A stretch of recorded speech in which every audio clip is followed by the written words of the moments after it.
देखते रहिए STV, खबर है तो दिखेगी जरूर।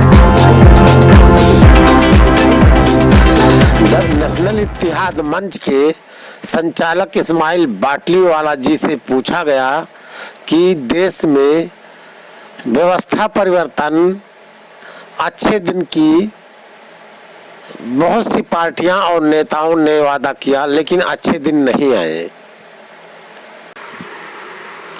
तो आपका इत्तेहाद मंच अच्छे दिन कैसे लाएगा? उन्होंने क्या कहा, सुनिए आप भी। हमारे इत्तेहाद मुहिम का मकसद जो है सिर्फ ये नहीं है कि मुसलमानों के चंद वोट ले करके चंद MP और MLA बना लेना या चंद लोगों को मिनिस्टर बना देना। हमारे इत्तेहाद मुहिम का नेशनल लेवल पर ये है और जो आम आदमी के लिए है, बशर्ते ये कि मैं गो के मुस्लिम हूँ, इसलिए मुझे तो पहले अपने परिवार में ही बात करना होगा। जैसे कि आपके घर में अगर आग लग जाए तो मुझे तो आवाज़ उठानी पड़ेगी, हल्ला करना पड़ेगा कि भाई फारूक साहब के घर में आग लगी है, चलो बुझाएं। तो किसको मैं आवाज़ दूं, किसके साथ हल्ला करूं? जाहिर बात है कि पहले तो मेरे घर वालों को बोलना पड़ेगा, भैया चलिए आग बुझाते हैं। पड़ोसियों को बोलना पड़ेगा, आसपास के लोगों को बोलना पड़ेगा। इस पद्धति से मैं आवाज़ कर रहा हूं क्योंकि मैं मुस्लिम समाज से ताल्लुक़ रखता हूं। इसलिए मैं पहले आह्वान ये कर रहा हूं कि भैया देश भर में आग लगी है और चलो हम लोग आग बुझाने के लिए चलते हैं। हमारा इत्तेहाद का मतलब यह है देश की आग बुझाना है, ना कि सिर्फ मुसलमानों के घरों की आग बुझाना है, सभी घरों की आग बुझाने हैं। इसलिए हम अपने परिवार को पहले बुलाते हैं। जब मेरा परिवार आगे बढ़ कर के आग बुझाने में लगेगा तो मैं यकीन मानता हूं कि देश के सभी परिवार, सभी तरह के लोग उसमें शामिल हो जाएंगे। जैसे कि जंगे आज़ादी में सबने हिस्सा लिया और देश की आग को बुझाया और वहाँ अमन शांति कायम की। हमारा मिशन खबर है तो दिखेगी जरूर। मकसद क्या, मतलब क्या? मुस्लिम क़यादत का मकसद ये है कि अभी तक 73-74 साल हो गए हैं आज़ादी के। इस आज़ादी में नेहरू के सेकुलरवाद को भी जनता ने देख लिया है, लेनिनवाद को भी देख लिया है, मार्क्सवाद को भी देख लिया है, बहुजनवाद को भी देख लिया है, लोहियावाद को भी देख लिया है, समाजवाद को भी देख लिया है, यहाँ तक के हिंदुत्ववाद को भी देख लिया है, देख रहा है।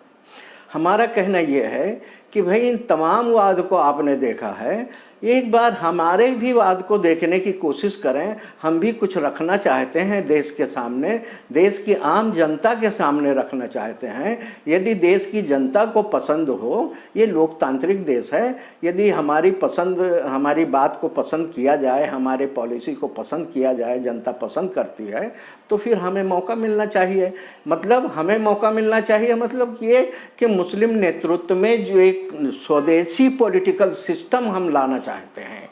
ये जो पॉलिटिकल सिस्टम है ये विदेशी पॉलिटिकल सिस्टम है, ये अंग्रेज़ों का पॉलिटिकल सिस्टम है जो हमारे देश पर राज कर रहा है।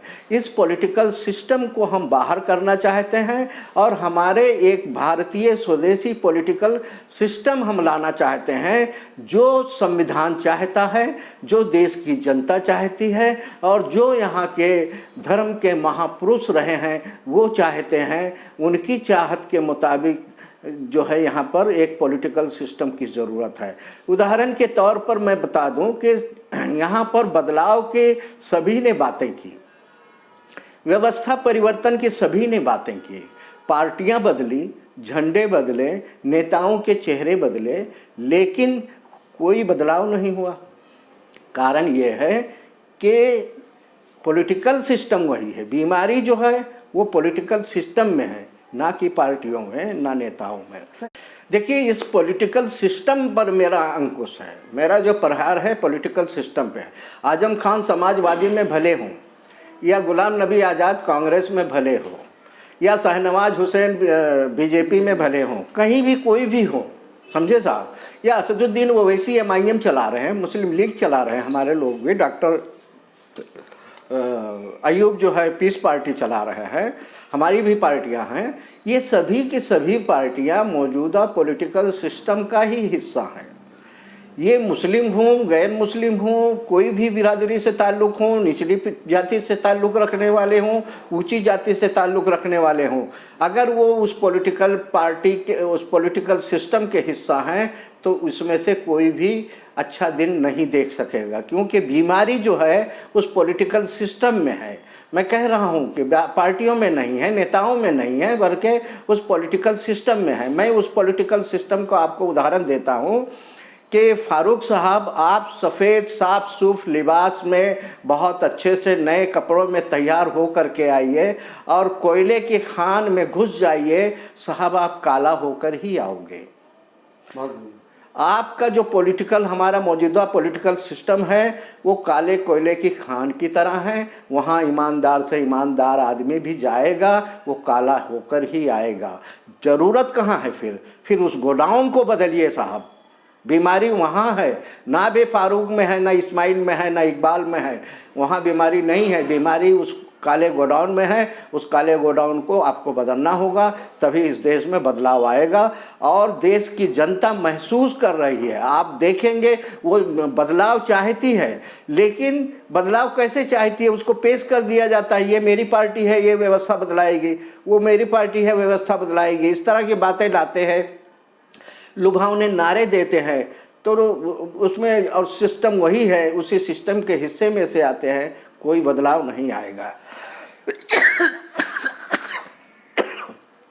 और जिस सिस्टम में बेईमानी ही रसी बसी है, उसमें अच्छे दिन कैसे आ सकते हैं? बिल्कुल नहीं आ सकते हैं। इसलिए उस कोयले के गोडाउन को आपको बदलना पड़ेगा।